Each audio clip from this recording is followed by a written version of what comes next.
संसदीय प्रणाली की सरकार में जो निचला सदन होता है, यानी जहां लोगों के द्वारा चुने गए प्रतिनिधि सीधे तौर पर भाग लेते हैं, उसका बहुत महत्व। और महत्व इसलिए होता है क्योंकि सरकार के अस्तित्व की गारंटी उसी सदन पर टिकी हुई होती है।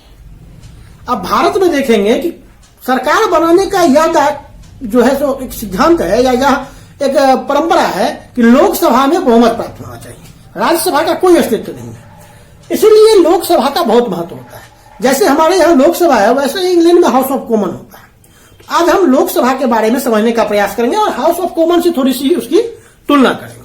लेकिन उससे पहले अगर आप यूपीएससी, बीपीएससी या किसी भी स्टेट पीसीएस या अन्य एग्जाम की तैयारी करते हैं तो आप हमारे चैनल को सब्सक्राइब कीजिए, क्योंकि आपके कोर्स का कंप्लीट वीडियो यहां से आप प्राप्त कर सकते हैं। चलिए शुरू करते हैं। तो लोकसभा जो है वो भारतीय संसद का निचला सदन है, जहां कि जनता के द्वारा चुने गए प्रतिनिधि सीधे तौर पर भाग लेते हैं। इसकी अगर तुलना करना हो तो इंग्लैंड में हाउस ऑफ कॉमन से और यूएसए के हाउस ऑफ रिप्रेजेंटेटिव जो कांग्रेस का है वहां पर, उससे की जा सकती है।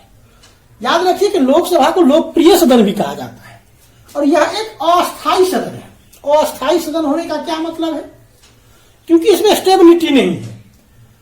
सामान्य तौर पर इसका कार्यकाल 5 साल दिया गया है, लेकिन कई बार ऐसा हुआ है कि वो 5 साल से पहले भी भंग हो गई है और कई बार ऐसा देखा गया है जब 5 साल के बाद भी चलता रहा है, जैसे इमरजेंसी के दौर में हुआ था। तो उसके कार्यकाल में स्टेबिलिटी नहीं है, इसीलिए वो एक अस्थायी सदन है। अगर आपसे कोई प्रश्न पूछे कि लोकसभा अस्थायी सदन क्यों कहा जाता है, तो आप कहेंगे कि उसके कार्यकाल में स्टेबिलिटी नहीं है। सामान्य तौर पर 5 साल है, लेकिन सदन इससे पूर्व भी भंग हो सकता है और उसके बाद भी उसका कार्यकाल चल सकता है। तो एक अस्थायी सदन है लोकसभा, जिसका कि कार्यकाल 5 वर्षों का सामान्य तौर पर होता है। सामान्य मतलब जनरल करें, लेकिन कुछ ऐसी सिचुएशन है जब ये पहले भी भंग होता है और बाद में भी भंग होता है, आगे आपको बताएंगे। लोकसभा के जो सदस्यों की संख्या है वो मूल संविधान में 552 तय की गई है मैक्सिमम, जिसमें से 550 जो थे वो चुने हुए प्रतिनिधि होते थे, जो लोग चुनते थे, डायरेक्ट वोटिंग के द्वारा चुने जाते थे, वो 550 थे। और 2 एंग्लो इंडियन थे। एंग्लो इंडियन जिसकी नियुक्ति भारत के राष्ट्रपति करते थे, तो नियुक्ति नहीं करते थे, मतलब वो निर्वाचित नहीं होते थे, उनका मनोनयन होता था। अब ये एंग्लो इंडियन कौन होते हैं? एंग्लो इंडियन ऐसे अंग्रेज हैं जो अंग्रेजी शासन समाप्त होने के बाद भी यहां रह गए और उनके वंशज जो हैं उनको एंग्लो इंडियन कहा जाता है, कि जो है तो मूल रूप से अंग्रेज लेकिन उनकी नागरिकता इंडियन है, तो वो एंग्लो इंडियन कहलाएगा। हालांकि याद रखिए कि अब ये 2019 में 126वां संविधान संशोधन विधेयक लाया गया था, उसके द्वारा इसको समाप्त कर दिया गया है। एक चीज और याद रखिए, ये 126वां संविधान संशोधन विधेयक लाया गया था। हालांकि जब लागू हुआ तो उसको 104वां संविधान संशोधन विधेयक कहते हैं, क्योंकि हर विधेयक जो लाया जाता है तो वो पास तो हो नहीं जाता है, इसलिए थोड़ा सा अंतर रह जाता है।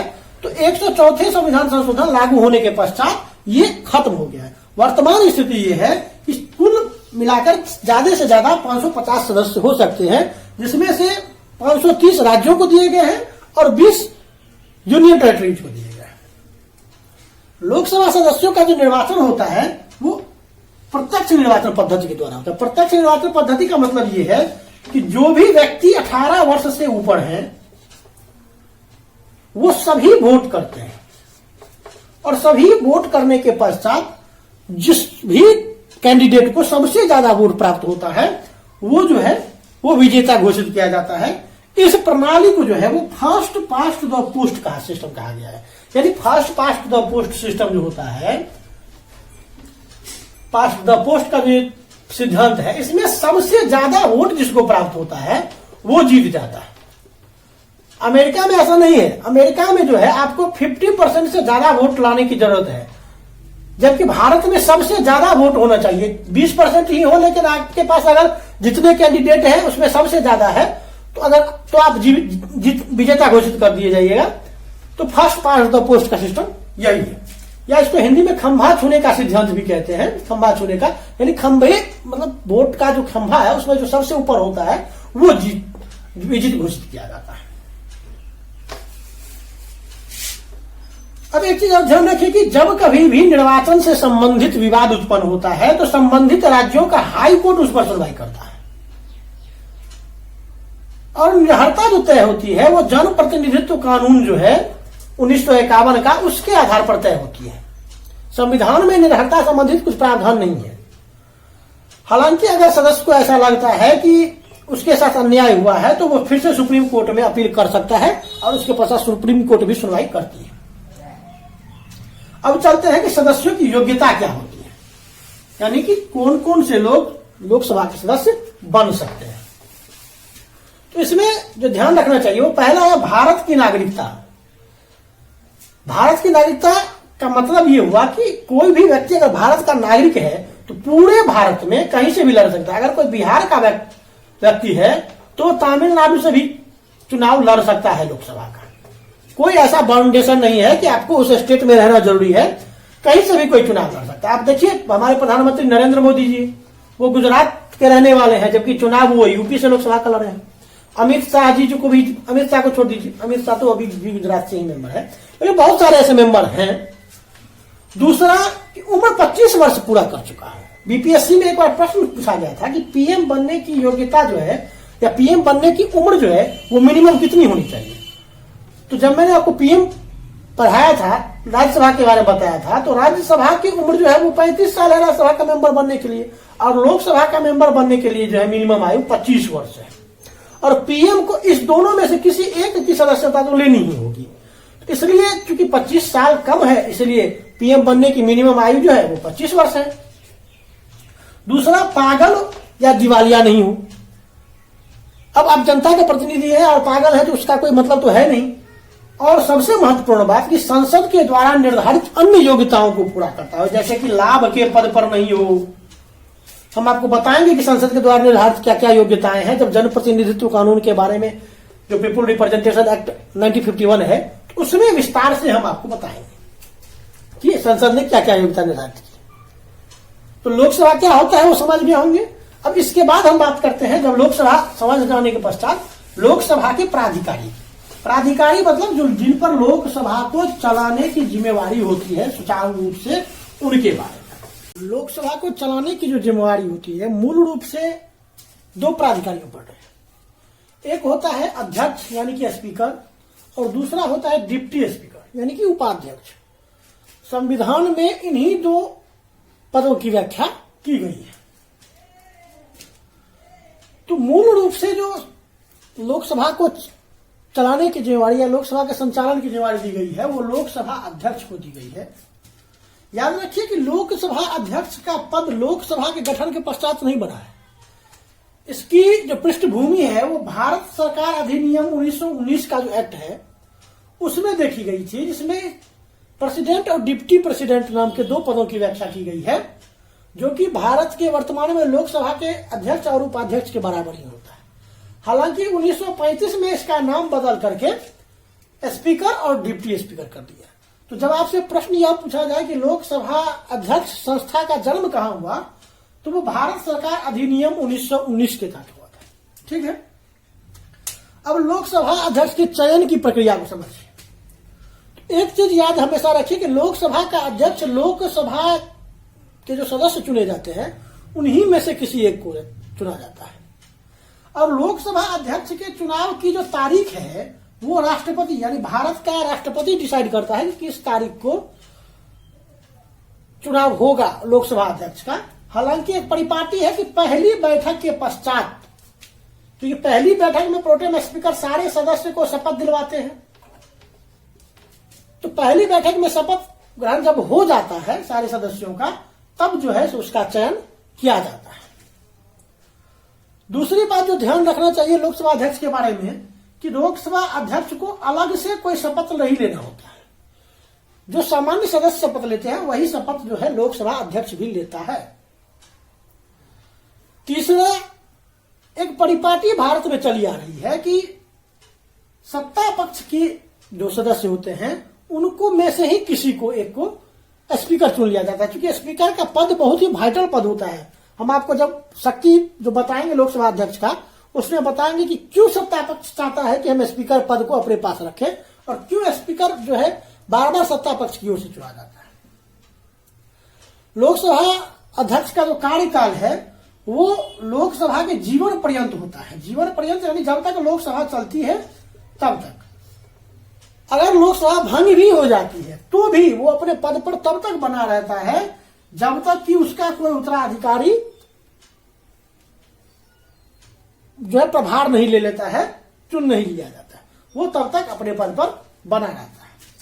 अब सवाल उठता है कि अगर लोकसभा विघटन से पहले लोकसभा अध्यक्ष को हटाने की जो प्रक्रिया है वो कैसी है, तो उसको दो तरीके से हटाया जा सकता है। पहला तो वो स्वयं रिजाइन कर दे। रिजिग्नेशन जो है, वो इस्तीफा जो है वो हमेशा उपाध्यक्ष को सौंपता है, ठीक है। जो इस्तीफा है वो उपाध्यक्ष को सौंपता है। और दूसरी जो प्रक्रिया है वो है उसको पद से हटा देना, ठीक है। और हटाने का मतलब फोर्सफुली हटा देना। वो चाहता है कि हम अपने पद पर बने रहे, लेकिन फिर भी हटाने की प्रक्रिया, यानी हटा दिया जाए उसको, उसकी जो प्रक्रिया है उसको एक संकल्प के माध्यम से हटाया जा सकता है। लेकिन ऐसा कोई भी संकल्प कम से कम 50 सदस्यों के समर्थन के बाद ही प्रस्तुत किया जाता है। और संकल्प प्रस्तुत करने से 14 दिन पूर्व, 14 डेज बिफोर, स्पीकर को इसकी सूचना दे देनी चाहिए। और संकल्प पर जब लोकसभा में चर्चा होती है तब स्पीकर जो है वो पीठासीन नहीं होता है। यानी लोकसभा संचालन स्पीकर नहीं करता है, डिप्टी स्पीकर करे, या अध्यक्ष की जो तालिका है, सदस्यों की तालिका है, उसमें से कोई और करे, लेकिन पीठासीन पदाधिकारी के रूप में स्पीकर नहीं होता है। हालांकि वो बैठक में भाग ले सकता है, वोटिंग भी कर सकता है, क्योंकि वो लोकसभा का सदस्य है तो लोकसभा में वोटिंग तो करेगा। लेकिन जब इक्वल मत पड़ जाता है, यानी बराबर वोट हो, तब उस परिस्थिति में उसका मत, निर्णायक मत देने का अधिकार उसको नहीं होता है। और इस प्रकार का जो संकल्प है जो लोकसभा अध्यक्ष को हटाने के लिए प्रस्तुत किया जाता है वो विशेष बहुमत से पारित किया जाना चाहिए। विशेष बहुमत का कॉन्सेप्ट जानबूझकर लाया गया ताकि स्पीकर दबाव में काम न करे, उनके पद को निष्पक्ष रखा जा सके, इसलिए विशेष बहुमत का कॉन्सेप्ट आया। अब हम स्पीकर कैसे चुने जाते हैं, उनके कार्यकाल आदि के बारे में जानने के पश्चात स्पीकर की शक्तियों को देखेंगे। लोकसभा अध्यक्ष का पद बहुत ही महत्वपूर्ण होता है, इस संदर्भ में उसकी शक्तियों को जान लेना आवश्यक है। लोकसभा अध्यक्ष की जो शक्ति है वो 3 स्रोतों से मिलती है। एक तो भारत के संविधान है जिसमें कुछ शक्तियां स्वयं दे दी गई है, जैसे कि धन विधेयक पर वही डिसाइड करेगा कि धन विधेयक कौन सा विधेयक है, किस विधेयक को धन विधेयक कहना है, ये स्पीकर डिसाइड करता है। दूसरा रूल ऑफ बिजनेस, यानी जो सदन के कार्यवाही संचालन के लिए नियमावली बनाई गई है, नियम बनाए गए हैं, उसमें अध्यक्ष को जो शक्तियां दी गई हैं उससे। और तीसरी संसदीय परिपाटी, क्योंकि भारत इकलौता देश नहीं है जहां संसदीय प्रणाली लागू है।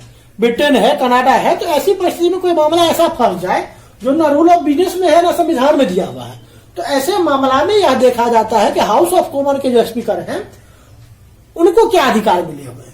तो ऐसी परिपाटी से भी लोकसभा अध्यक्ष अपने शक्तियों को ग्रहण करता है।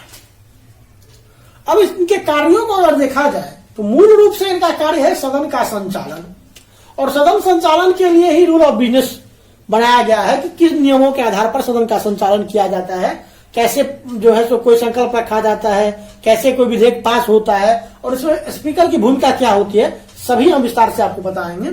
अभी केवल इतना समझ लीजिए कि सदन का संचालन जो है वो स्पीकर की जिम्मेवारी होती है। जो स्पीकर होता है वो सामान्य तौर पर वोटिंग नहीं करता है, लेकिन जब बराबरी हो जाए, यानी पक्ष और विपक्ष दोनों में ही बराबर वोट पड़ जाए, तो निर्णायक मत स्पीकर का होता है। ज्वाइंट सेशन, यानी कि जो दोनों ही सदनों की ज्वाइंट सेशन होती है, उसकी अध्यक्षता स्पीकर ही करता है। जब स्पीकर नहीं होते हैं तो डिप्टी स्पीकर करता है, जब डिप्टी स्पीकर भी नहीं होते हैं तो राज्यसभा का उपसभापति करता है। इसको ध्यान में रखिए। सबसे महत्वपूर्ण शक्ति जो है वो है धन विधेयक के संदर्भ में। धन विधेयक कोई विधेयक है या नहीं, इसका प्रमाण पत्र अंतिम रूप से स्पीकर ही देता है। ABC XYZ किसी को भी अगर स्पीकर ये कह दे कि ये धन विधेयक है तो इसका मतलब वो धन विधेयक है। उसकी शक्ति को किसी भी प्रकार का चैलेंज किसी भी कोर्ट में नहीं किया जा सकता है। धन विधेयक का अंतिम जो सर्टिफिकेट देता है वो स्पीकर ही होता है कि विधेयक धन विधेयक है या नहीं, वही डिसाइड करता है। और उससे भी महत्वपूर्ण शक्ति जो राजनीतिक तौर पर बहुत महत्वपूर्ण है वो है दल बदल के संदर्भ में। दल बदल के संदर्भ में मैं दल बदल के बारे में जब आपको बताऊंगा तो उसमें विस्तार से हम इस पर चर्चा करेंगे। दल बदल के संदर्भ में यह है कि कोई भी सदस्य एक पार्टी को छोड़कर दूसरे पार्टी में चला जाता है तो उस सदस्य की सदस्यता रद्द होगी या नहीं होगी, इसके संदर्भ में जो है स्पीकर सबसे महत्वपूर्ण होता है। और हालांकि यह चीज सही है कि स्पीकर की इस पावर को जो है वो सुप्रीम कोर्ट में चैलेंज किया जा सकता है, इसलिए कि स्पीकर यहाँ न्यायाधीश की भूमिका हो जाता है। और किसी के पद की क्या मतलब हो सकता है कि अगर वो मेंबर हो कि नहीं हो, उसके साथ क्या हो, इसका जिम्मेवारी जो है वो स्पीकर करता है। इसलिए चूंकि वो न्यायाधीश की भूमिका में होता है, इसलिए सुप्रीम कोर्ट में उसके निर्णय को चैलेंज किया जा सकता है। वर्तमान में एक परिपाटी चल पड़ी है कि दल बदल के आधार पर ही लोग सरकार बना ले रहे हैं बहुत सारे स्टेट में, है ना। ये कांग्रेस भी की है और बीजेपी भी किया है, ऐसा नहीं है। कर्नाटका में कांग्रेस ने दल बदलों के साथ सरकार बचाने की बहुत ज्यादा प्रयास की, वहां भी स्पीकर की भूमिका बहुत ही विवादास्पद रही थी, सुप्रीम कोर्ट में उसका सुनवाई हुआ था। खैर उस पर हम कभी चर्चा करेंगे। विभिन्न संसदीय मंच जो है अंतर्राष्ट्रीय स्तर पर, उसमें स्पीकर जो है भारत का प्रतिनिधित्व करता है। और संसद की जितनी भी कमेटी होती है जिसमें कि लोकसभा के मेंबर चुने जाने हैं, उन सभी सदस्यों की जो नियुक्ति है वो स्पीकर ही करता है। तो ये थी लोकसभा सदस्यों की शक्ति, लोकसभा अध्यक्ष की शक्ति। अब इतने महत्वपूर्ण पद है यह, तो आवश्यक था कि स्पीकर के लिए कुछ ऐसे प्रावधान किए जाए ताकि वो निष्पक्ष रूप से काम कर सके, सत्ता पक्ष की मतलब क्या है चापलूसी ना करे किसी पक्ष की। स्वाभाविक तौर पर सत्ता पक्ष मजबूत होता है, उसकी चापलूसी ना करे, इसके लिए कुछ व्यवस्था की गई है। पहला कि स्पीकर को हटाने का जो प्रस्ताव, जो संकल्प है, वो विशेष बहुमत से पास होता है, तभी वो हटेगा। दूसरा, उसके आचरण और उसके किए गए कार्य पर सदन में चर्चा करने से मनाही की गई है। तीसरा, कार्यवाही का संचालन कैसे करें, वो जो है वो अपने हिसाब से करता है, उसमें न्यायालय हस्तक्षेप नहीं करता है।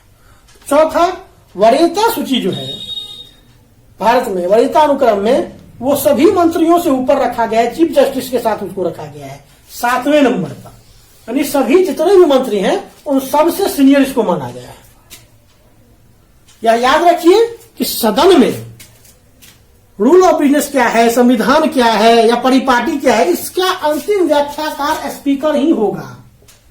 सदन के कोई भी, संसद के कोई भी प्रावधान या संविधान का कोई प्रावधान, उसकी व्याख्या क्या होगी, ये व्याख्या स्पीकर की व्याख्या ही होती है, वो अंतिम होती है।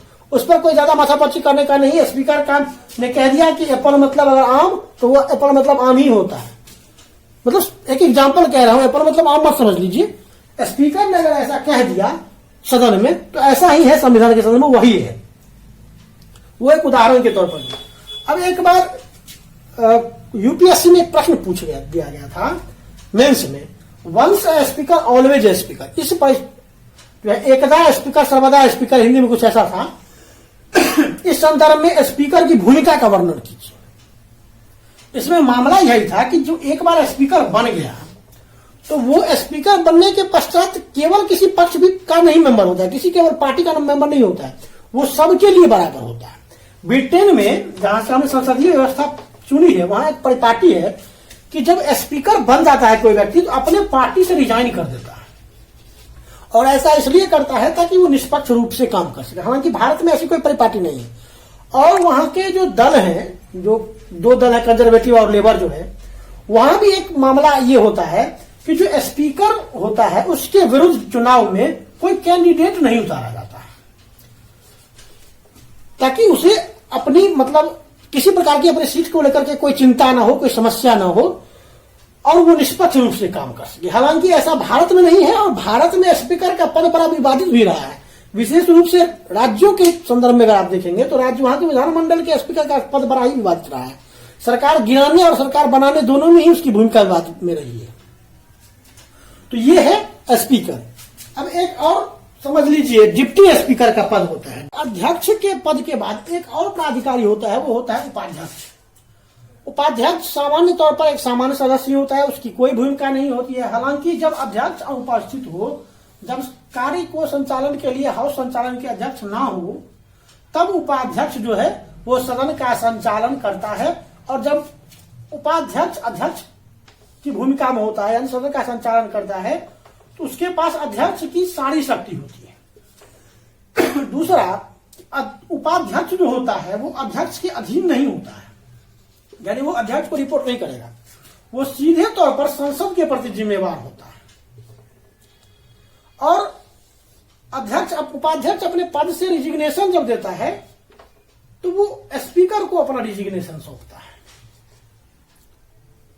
तो आशा करते हैं कि आपको लोकसभा के बारे में सारा चीज समझ में आ गया होगा। हालांकि संसद की शक्ति हम आपको अगले क्लास में बताएंगे। वीडियो अच्छा लगे तो लाइक और सब्सक्राइब जरूर करें। वीडियो को अपने मित्रों में शेयर करें ताकि उनको भी इसका फायदा मिले। तब तक के लिए धन्यवाद।